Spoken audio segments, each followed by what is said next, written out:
మోడీ గారు మూడోసారి ప్రధానమంత్రి అయిన తర్వాత మొదటిసారిగా ఈ రాష్ట్రానికి వస్తున్నటువంటి సందర్భంలో తెలంగాణ ప్రజలకు ఇది ఒక కంఠాహారంగా మారబోతుంది ఈ సభ.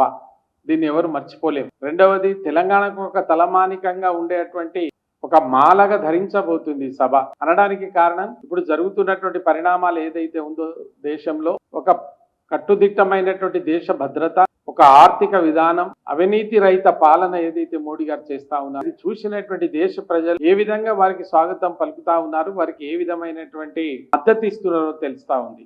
అందుకోసం ఈ సభ రేపు చరిత్రలో నిలిచిపోతుంది.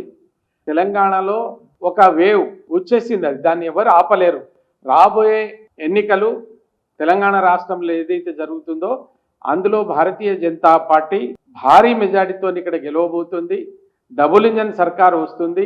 దీని గిరిజనులను పెద్ద ఎత్తులో మోసం చేసినటువంటి రెండు పార్టీలు, గతంలో కేసీఆర్ గారు ఏ విధంగా గిరిజనుల గురించి మాట్లాడిండు, ఏ విధంగా దళితుల గురించి మాట్లాడిండు, చివరికి ఒక బంధు పెట్టి ఇంకొక బంధు పెట్టకుండా ఆయనే మందు దాగి ఎక్కడికి వెళ్ళిపోయిండో ఎవరికి తెలియదు. అదేవిధంగా ఇప్పుడు ఉన్నటువంటి కాంగ్రెస్ పార్టీ చేవెళ్లలో డిక్లరేషన్ అని, కొడంగల్లో డిక్లరేషన్ అని, ఆ పేరు మీద ఈ పేరు మీద రెండు పార్టీలు కలిసి తీరని అన్యాయాన్ని గిరిజనులకు చేస్తా ఉన్నారు.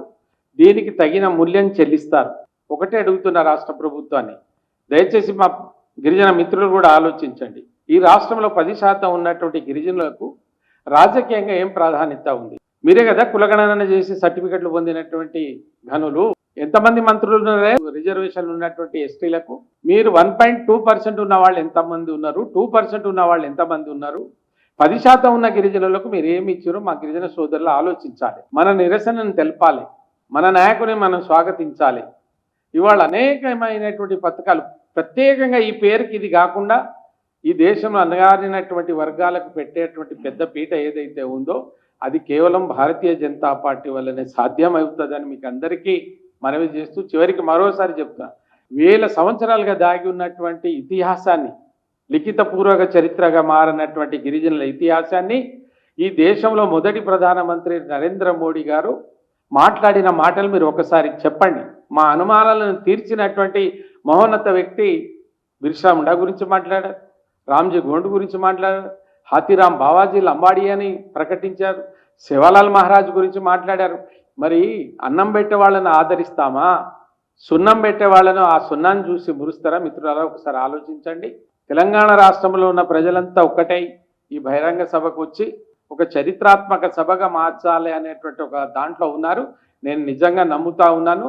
రాబోయే రోజుల్లో మన కంఠాహారంగా తెలంగాణకు ఒక తలమానికంగా ఉండేటువంటి సభను జయప్రదం చేయడానికి గిరిజన మిత్రులతో పాటు ఈ రాష్ట్రంలో ఉన్న సభండ వర్ణాలు వచ్చి తమ సపోర్ట్ ఇచ్చి ఈ రాష్ట్రాన్ని కాపాడాలని కోరుతూ ముగిస్తా ఉన్నారు.